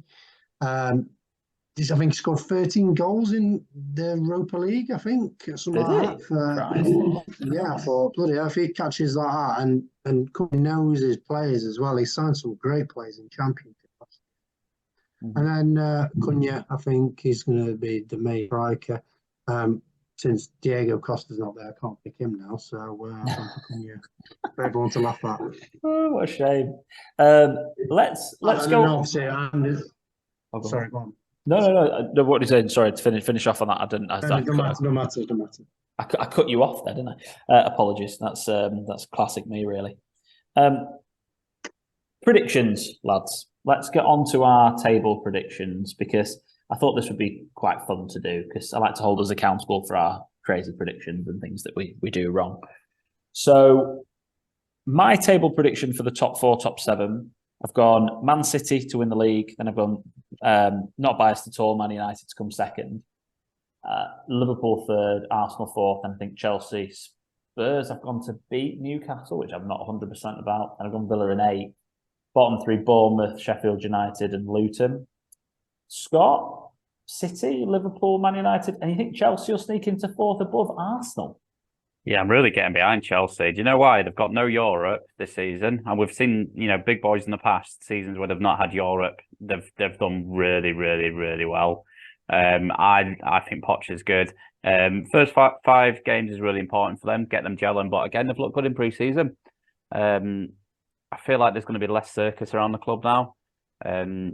Yeah, I think they will. I think they'll get there, and I think Arsenal will have a disappointing 5th. Okay, interesting. And we've gone for the same bottom 3. I mean, they're relatively. I mean, we won't talk about relegation, but that's what we've done. The interesting ones in relegation are Palace and Wolves. Wolves coming bottom for you, Baz. Well, I didn't put them in that order, but no, you have. You've got them going bottom. That's what you predicted. No, well, I meant to say they're the 3 that they're going down, but yeah, never mind. Doesn't matter anyway. But yeah, I think haven't they signed anyone? Wolves? Don't know. No one really worth notable to talk about. I just think they're selling quite a lot of players. Collins a massive miss at the back. Obviously, Johnny's on about going as well. My favourite. Got to always have a Johnny. He's looking at going. So it's. I just think they're a selling club at the moment, and they're not really buying. Even though Lopetegui did really well last season, I just can't see him staying alive. And I think West Ham could be around there, and Palace. Same again. I haven't signed anyone apart from was it that Lerner from Bournemouth, and I just think they haven't got anything up front. Yeah, at least he's looking about potentially maybe leaving as well. There was rumours that they've reached clause, but I think that's a little bull. That's what Darren Ambrose said on TalkSport. So there's no such thing as a release clause for him. But Chelsea's sniffing around him, and I think Man City as well. So I think it's just the Eze show at Palace. And then Luton, I just think there's just too much from this. They'll probably spend too much on the stadium to look at rebuilding. I think they're just happy to just get promoted, to be honest. I think I can't see Luton risking spending a load of money. Like, you know what I mean? Like throwing it. I think they're going to take the money from making the Prem and probably continue to rebuild build a stronger club for the future. Do you know what I mean? I don't think they'll do like a, Villa did when they got promoted. Leeds did. Norwich even did once, didn't they? But they didn't the rest of the times. Fulham did, didn't they? That sort of thing. Another thing on the Palace factor, I think the Hodgson factor is going to affect as well. Yeah, it was great when he came in, new season. I think Just think it's not going to be there no more. I think the fairy tale's going to end, I think, for Palace, and they're basically too many outrageous shouts, to be honest. An outrageous shout or an outrageous differential. So. My big one is Forest. Relegation? My big one's Forest, because I think that they have a tough start, and I think if they don't keep faith in Steve Cooper, then they could get relegated. I think they just need to make sure they keep faith in that manager throughout their initial tough start. I don't think there's been a Premier League season in a long time where so many teams can get relegated. I think it's because we had a couple of stronger on paper teams.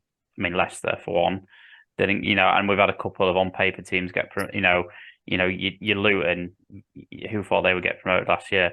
Like literally, on your prediction there, Alex, I reckon if you go from the bottom up, you are probably going to get to maybe swap Wolves and Brentford around for me, and then I reckon it'll be anyone from Wolves down could definitely get relegated. I'd say Brentford and West Ham. I think West Ham included in that because they're not signing anybody. I think it literally could be any of them. Yeah, they could be anyway. I mean, it could be Man City. Like, I mean, you know what I mean? Like, it could be anyone, couldn't it? Let's be honest. But I think it might. You wouldn't be shocked. You wouldn't be shocked if Burnley went down and Fulham and Everton, 3 teams you've not got in there. That's what I'm trying to get at. You would be surprised if West Ham went down. Yeah, fair play. Yeah, I think you're right. Basically, I mean, that's my top half of the table, and I think I literally could have put these guys in nearly any order. That's that. Yeah, I agree with what you're saying on there, Scott. And lastly on this, before we move on to our predictions for the season, Villa to make Europe again and Spurs to miss out again. Baz, I had a fantastic transfer win for me. Pau Torres was linked with Man United 2 seasons ago. Good player. And now they've got him. Very good player. And I think obviously with Mings there, and obviously we've never seen a lot of Carlos defender, but he looked very good at Seville.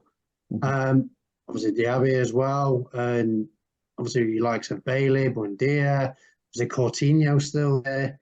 I just think they've got a lot more than what Spurs have got if Kane goes. So do you reckon if Kane stays, that Spurs will finish above him? Yeah. Nah, that's annoying because I was going to put a bet on. I think Spurs without Kane is going to be a very, very, very different team. I definitely don't think Villa will finish there. Again, they've got Europe, haven't they? Yeah, they have. Yeah, that's why I think Villa will miss out on Europe, because they've got Europe. I think they'll do well in Europe. And that's why I've got. That's why I've got, and that's why I nearly had Newcastle out there as well, but I didn't really think who else to put in there. That's why I think Spurs and Chelsea bounce back this season, because none of them have got Europe again, have they? Yeah, I totally agree. Our tables are very, very similar in terms of that top bottom, the bottom, for all of the exact same reason, to be fair, Scott. Anyone not think Haaland's going to be the top scorer? Cool. So who's going to be the best young player of the season then? Let's go on to that. That isn't Haaland. Scott, did you ever think about your predictions for young player of the season? I had a little think. Yeah, I'll let you boys go first though if you want. I went for Martinelli. That's a bit what age was staying for young? Under 23? Yeah.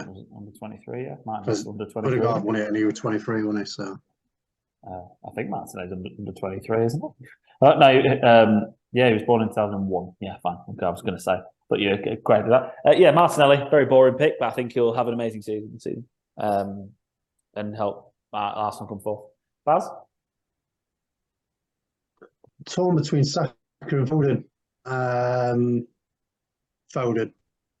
Nice Foden. Scott? It's a tough one, isn't it?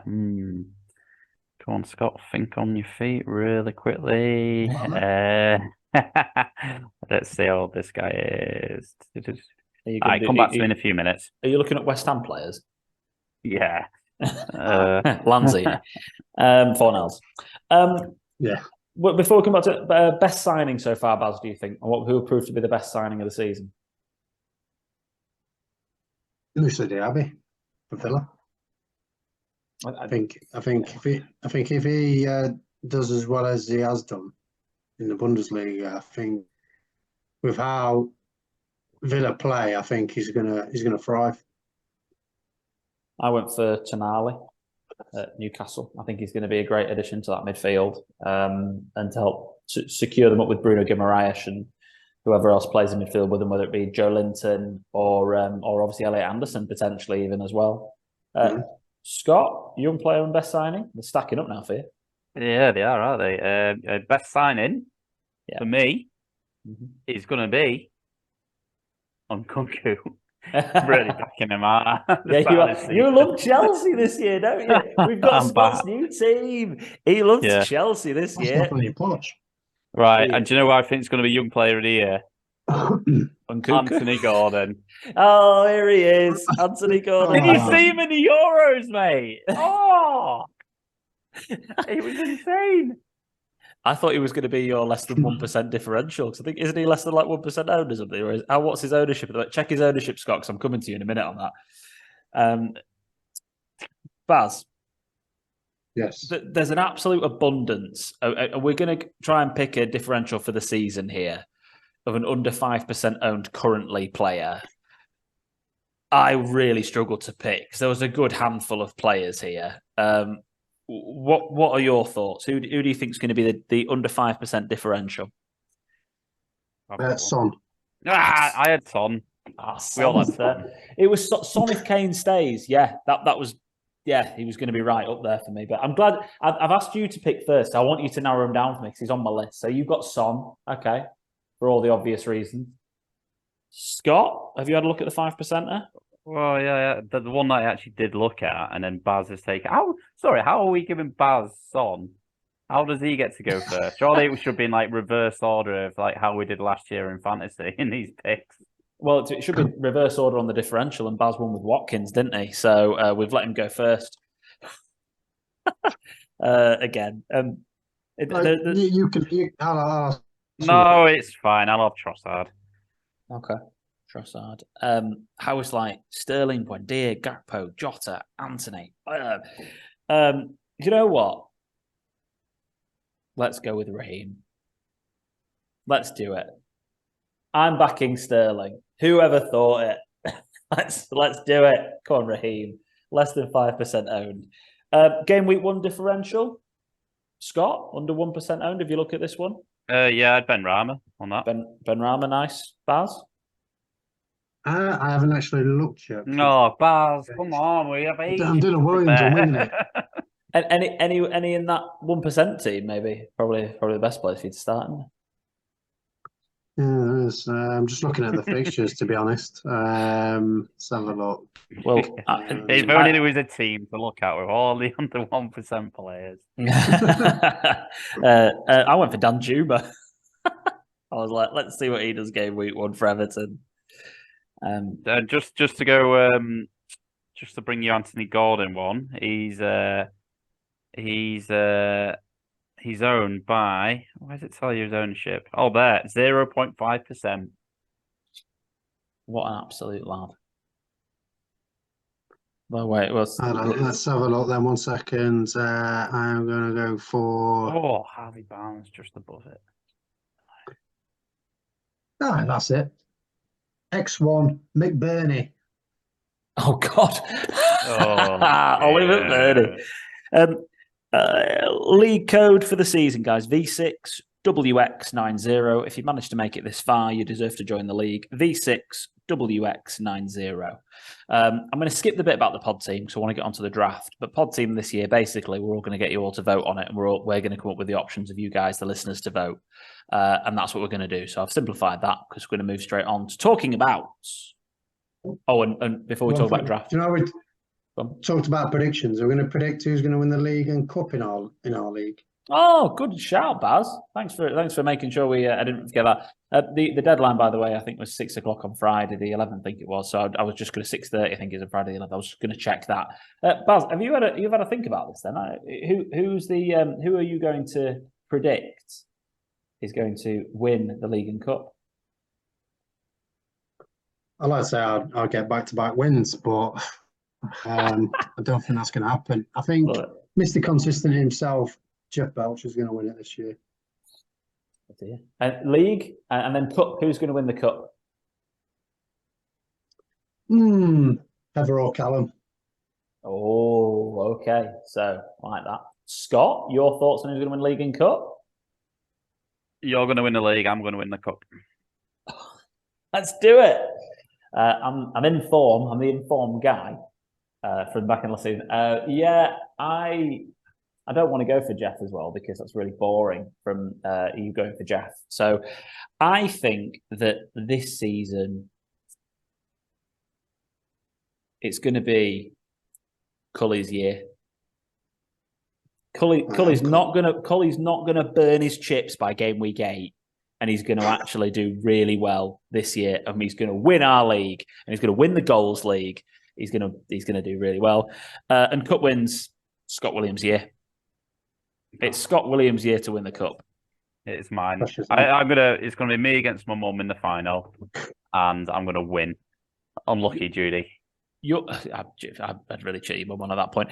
But what's going to happen, Scott? I can guarantee this. This is going to guarantee what's going to happen to you.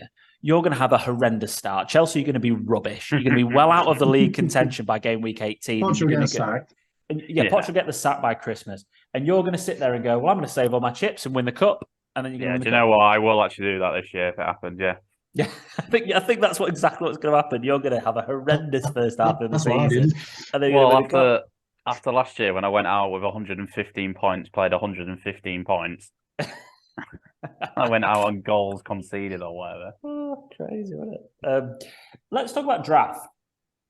So I'm going to. Well, I'll cut this off as a separate bit for everybody else as well. So we'll chop the pod up a little bit more for digesting. At least people have got a little bit of time to listen to it. But draft is a game that a lot of people don't play and have really been starting to try and get into this year. It's just a different way of playing FPL. And the draft is probably my favourite bit of the whole thing, where every single player that is within your league. So there's 10 of us in our mini league, I think, for this season. We'll all get the opportunity to pick our squad one player at a time in a snake formation that is randomly chosen.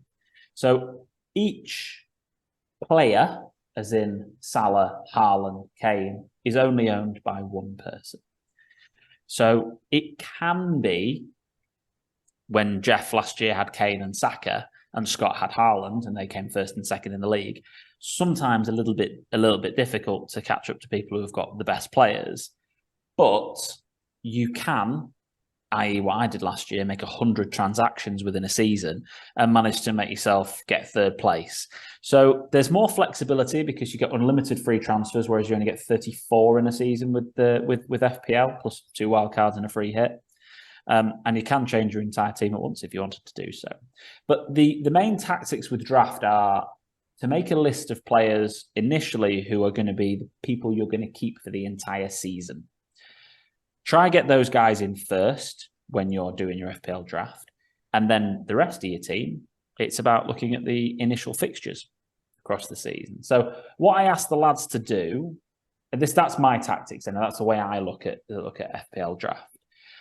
What I asked the lads to do is create a spreadsheet of the players who were our keepers for the season keepers, not goalkeepers. Players we were going to keep for the whole season. And interestingly enough, a lot of our players, other than the fact that Baz lost his mind with defenders, were very, very, very similar across the board. Now, I'm not going to read these out for podcast listeners. If you are on the podcast, then look on the YouTube video and get to the end of this on our YouTube channel. But we've got a handful of goalkeepers, a good handful of defenders, midfielders, and strikers who you're going to keep for the entire season here.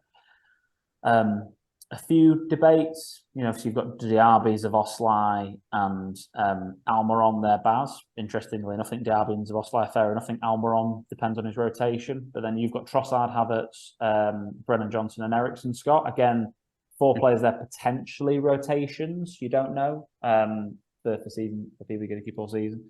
And you back Jackson. I love that, Scott. Yeah. And Mitrovic. But what we're talking about with players you're going to keep for the entire season are your Haaland, Kane, Watkins, Wilson, Jesus, Darwins, that sort of player. Stones, Diaz, Trippiers, Salah, Odegaard, Rashford, Saka, Martinelli, KDB, Bruno, Son. Those players that you're going to keep. And this is how you would go about structuring your picks within the draft. So I would make my list of my top 50 players, which is what I've done, and then make sure that I get those picked first, and then I'd wing it with the fixtures after that within the draft. Lads, any other tactics on draft? I mean, I'll definitely come to you first, Scott, on this one. Sorry about it. Yeah, this is kind of my speciality for podcast listeners. Previous winner, a couple of runners ups. Yeah, I think for me in previous years, don't get too attached to. So I've done it where I've had a big player, and they've got injured for 2 months. Well, actually, I want to bring him in after 2 months. Well, no, because it's such a waste sitting there on your bench. You've kind of got to rotate. Someone like, and I disagree with what I put. I put Alvarez as a keep. I think I got confused by what Alex was asking, if I'm honest. Alvarez is definitely not a keep. Alvarez is, he plays for Man City, and if he got a run in the team, would absolutely be someone that you would look at getting in. But no, too much rotation risk on that. You want to sort of, when you're starting a draft as well, you absolutely want to be getting your sort of premium players in. Depending where you go, if you're one of the last picks, you want to start maybe looking at your premium defenders, because your premium strikers, for me, getting a premium defender in is better than getting in maybe a second-tier striker or a second-tier midfielder in. You want to try and get one of them in and really shore it up, and don't get too sort of giddy with sort of defenders, with one position. And the last thing I would say is keepers are bye. Just get 2 keepers at the end when we're going to play. That should be fine. The only caveat to that is Alisson for me as a keeper. Just because he every year gets 200, 670 points. Other than that, yeah, I agree on keepers. And, if someone picks Alisson before me, then I'm not. Then I'm probably just gonna, get them towards the end in terms of goalkeepers.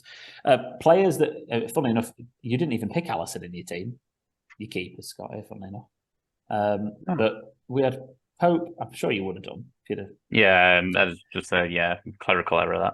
That Alisson, Pope, Martinez. We all went for Diaz, Trippier, Shaw, Trent, Robertson, James Chilwell, Stupinian, and an array of midfielders that are the obvious ones: Bowen, Foden, Matoma, and Grealish also, and the obvious strikers. We all agreed on those players being the people that you would keep for the whole season. But this is just how, and I agree with that, Scott. You'd get obviously your Haaland, your Kane, your Salah, your top 3. Then you've got your Bruno, Rashford, Saka's, KDB's, Martinelli's, maybe a Son if you wanted to go there, and your next sort of tier with potentially your Trents and etc. And you get those guys picked first. Depends how many people are in your draft league, because if you've got 10 in your draft league, there's usually quite a good spread of these people, throughout. If you're playing with 5 people, then you can get quite a strong team quite easily, and it becomes quite difficult. But I think the maximum amount of players you want really is 10. If you're setting up a draft league, I'd say 7, 8, 9, or 10 is probably optimal in terms of you set up for a draft league. And one thing I was just going to say, if you're looking at catching up on a league really quickly, look for players that have flags that have been out injured, and just, if you're looking at catching up, get them in maybe a week before they were going to come back if they're a big player. Exactly the same if you're at the top of the league as well, because you are going to really struggle to get players in. So if you're on the top 2 positions, you need to jump on those players before, because when they're back in ready to go, you're not going to get them. The players that are new, Scott, do you talk about transactions and how they work? Yeah. So when it will come as well, the window opens, I believe, 24 hours before the deadline. So what will happen, I think, 24 hours before, is you'll have. I'll word that again. Yeah. So as soon as the game week ends, you could then look at transferring a player in. If you're bottom of the league, your number 1 pick is guaranteed. You're going to get that person transferred in. It then goes to the next person. And if their number 1 pick is already gone, it'll go to their number 2 pick, and so on and so forth. So if you're top of your league and there's 10 players in the league and everyone's gone for players, you're going to really struggle to get those sort of players in. The way it will then work is 24 hours before the deadline. It's then the free agency period where anyone can just transfer a player in straight away. So it's really, like I said, really vitally important. If you're top of your league, you're going to look at maybe getting someone that's been out for 6 weeks. You know who's going to come in and play. Jump on them when they're maybe a yellow flag, maybe 2 weeks early. Get them in, get them on your bench, because you're going to really struggle to pick up players if not. I agree. Utilising your bench is really important when you're at the top of your mini league in draft, because you need to make sure you're thinking sort of 2-3 weeks ahead when you're at the top, because you won't get the players when the waivers get submitted, because the people at the bottom will get them if you're going week by week. So yeah, I think that's when you're at the top, that's important. And yeah, when you're at the bottom, again, you've still got to think a week ahead, really, if you can do. But yeah, you've got to. Don't get too attached to your players. I think at the end of the season, I had 3 players that were in my team all year last year, and I did 100 transactions. Whereas some people don't need to do as many. I don't know what you did, Scott, like 48 or something. Can't remember what it was. But like sometimes you don't need to do as many. But Baz, anything to throw in on draft? Any lessons learned or things you want to pick them? Yeah, well, obviously, what didn't happen a lot in our league last year was trading between yourselves as well. So you can do that. I know Martin tried to get it going, but obviously everyone was like, "No, I want to keep my keepers." So that could be a potential option to trade another keeper for another keeper. And these are not goalkeepers; these are the players that we're talking upon that you're going to have throughout the season. I think that could be a potential element and maybe a game changer for the drafts going forward. Another thing as well that I thought was good is having a strategy. So there's not a lot of forwards in the game that are going to score quite a lot. So if I was picking a premium player, I'd go in for a centre forward more than a midfielder, because midfielders, there's abundance of midfielders that can potentially score points. Defenders wise, I've got a massive list because these are ones who are probably the most ones that are going to get a clean sheet. Attack and potentially attacking returns as well, because defenders wise, as we touched upon on the pod, defenders don't really get a lot of points because there's not a lot of clean sheets. But if they did, that's the reason why I've got a big list there, because I think there's not a lot of defenders you can pick. Yeah, you can pick with Crystal Palace are playing Luton at home, so you put Mitchell in or something like that. So there's only them, and there's only so many of them you can transact on. And if you're at the top of the league, you're going to be struggling to get a Mitchell or a Ward, for example. And I was quite fortunate. I picked on Alisson pretty quick because I knew there's not really a lot of keepers that can get points. So I think for a strategy of get a forward first. So I got Jesus, but he didn't obviously do as well as I thought he would. But I was quite down to the back end of the pecking orders, like I always have been on that every single one. And then the other one was a goalkeeper or defender. Was potentially going to be a next pick. And then I went for a midfielder, then go for a defender, and just pick up a strategy that way of doing when you're drafting, and also number them 1 to whatever you want to pick them at. So if your first pick's going to be Haaland, it's going to be everyone's first pick. Yeah. But then second pick is going to be Salah. So Salah's going to be your second pick. And do that. And I just crossed them off when they were bought and gone, oh, Mason Mount still hasn't been bought yet. Right, I'm going to get mounted. And it's quite easy to go through it. If you haven't got a short list on it, and you can see when the players have gone, then it is handy to just have another backup on a piece of paper, because depending on obviously the time frame you've got to pick, I think that's another one, because you could potentially panic and go, I've got 10 seconds left. I'm going to get Raul, for example, and then you're panicking on that one. I think you need to get your clock out on Baz and this way around this week, Alex. I know. I think it's funny. It's funny because... Anything quickly to add there, Baz? No. No. The 30-second picks is good. I think the point that Baz is making there definitely is that, when you have your first my 50 picks, for an example, they'll be reasonably ordered. First 20 will be in order, probably, if you all want, and then the rest will all be reasonably ordered. And then in certain like brackets. And then I'll just be picking players that have got good fixture runs to start with. As we've got, looking at the FDR, it's a case of, going ahead with, I probably would get a Brighton defender, and I probably would pick one of the Arsenal defenders. I might start with a Man United defender, maybe a Sheffield United one. That's what I'd look at, because they're the ones I'm just going to transfer in and out, and are quite expendable, disposable. I don't know what the hell the right word is, to be honest. Yeah. I never know what I'm talking about anyway in the first place. So don't forget to join the Podcast Mini League if you are listening to this. And don't forget to follow us on our social media platforms. Unlovable Pod, Unlovable P, on Twitter, Instagram, and TikTok. Thanks for listening.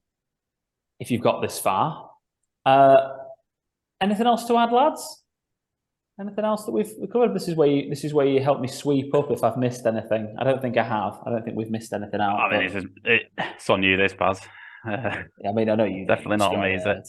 No. Oh. I don't think so. I think I've covered everything off that we all want. I've covered it. Yeah, you touched upon the podcast team, how it works. So that's everything. That was another 20-minute job that we definitely cut out. So the captain matrix and basic chip stuff. You don't want to touch upon that? Yeah, I mean the basic chip stuff was more about the triple captain and save your chips and a couple of wildcard points I mentioned at the beginning, and then I think the captain matrix is really simple. You're looking at Haaland at the moment, by maybe game week 2 with Salah, and that's kind of thereabouts where it is. Your Kane factor comes in 3, 4, and 5 if Haaland has a poor start to the season. So as we touched on, but thanks for listening, guys. We'll get this one shared, get it out there. We've got enough time hopefully to digest it all in pieces. Fabian shared.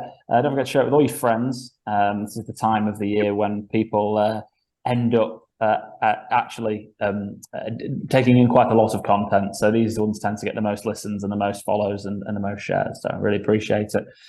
Baz, thanks for joining me. Thank you. Scott, thanks for joining me as well. You're welcome. Enjoy your OnlyFans there, Baz, or whatever you're doing with that lighting this evening. And good luck with your game week 1 teams, lads, and everyone that's listening. And we will see you between game weeks 1 and 2. Bye for now.